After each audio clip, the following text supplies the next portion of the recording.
শিক্ষা সংক্রান্ত গুরুত্বপূর্ণ আপডেটগুলো পেতে হলে অবশ্যই শুভেন্দু ই একাডেমি চ্যানেলটি সাবস্ক্রাইব করুন। পাশে থাকা বেল আইকনটিতে ক্লিক করে ভিডিওটি বেশি বেশি করে শেয়ার করুন। নমস্কার, আপনি দেখছেন শুভেন্দু ই একাডেমিক ইউটিউব চ্যানেল। প্রচণ্ড তীব্র তাপপ্রবাহের জন্য আবারও কি স্কুল ছুটি থাকতে পারে, সেই সংক্রান্ত একটা গুরুত্বপূর্ণ আপডেট আপনাদের সঙ্গে শেয়ার করব। দেখুন, কোথাও তীব্র তাপপ্রবাহ, তো আবার কোথাও চরম আর্দ্রতার জেরে বাড়ির বাইরেই পা রাখা বেশ চাপের হয়ে উঠছে। তাই তো রাজ্যের গরমের ছুটির পর স্কুল শুরু হলেও ছাত্রছাত্রীদের উপস্থিতির সংখ্যা খুবই কম। ব্যাহত হচ্ছে স্বাভাবিক পঠন পাঠন। সূত্রের খবর, রাজ্য জুড়ে স্কুলগুলোতে গরমের ছুটি শেষ হয়েছিল গত 9 জুন। 10 তারিখ অর্থাৎ সোমবার থেকে স্কুলগুলোতে পঠন পাঠন শুরু হয়েছে।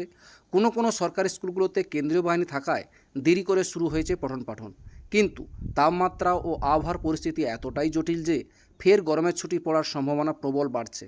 প্রচণ্ড গরমের জেরে একাধিক রাজ্যের সরকারি স্কুলগুলোতে গ্রীষ্মকালীন ছুটি বাড়ানো নিয়ে নানা জল্পনা চলছে।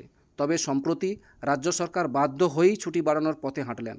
জানা গিয়েছে, প্রচণ্ড গরমের জেরে স্কুলগুলোতে গ্রীষ্মকালীন ছুটি বাড়িয়ে 24শে জুন পর্যন্ত বহাল করা হয়েছে।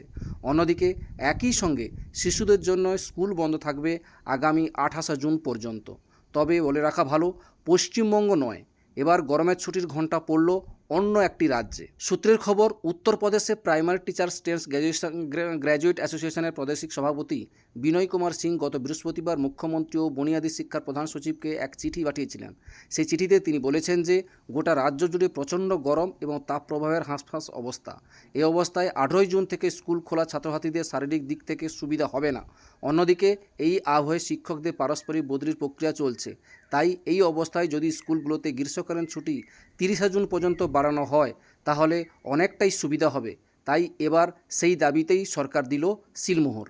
অন্যদিকে উত্তরপ্রদেশ বিটিসি টিচার্স অ্যাসোসিয়েশনের রাজ্য সভাপতি অনিল যাদব একই পন্থা অবলম্বন করলেন। তিনি প্রিন্সিপাল সেক্রেটারি বেসিক এডুকেশনে একটি চিঠি পাঠিয়েছেন, যেখানে তিনি বলেছেন যে বর্তমান রাজ্য জুড়ে তীব্র তাপপ্রবাহ চলছে। তাপমাত্রা যেন দিনের পর দিন ঊর্ধ্বমুখী হয়েই চলছে। এই পরিস্থিতি যেন রাজ্যের কাউন্সিল স্কুলগুলোতে গ্রীষ্মকালীন ছুটি 30শে জুন পর্যন্ত বাড়িয়ে দেয়। এই ছিল একটা আপডেট আপনাদের সঙ্গে শেয়ার করলাম। যদি ভিডিওটা আপনাদের একটু ভালো লাগে অবশ্যই লাইক দেবেন। ভালো থাকবেন, সুস্থ থাকবেন। ধন্যবাদ।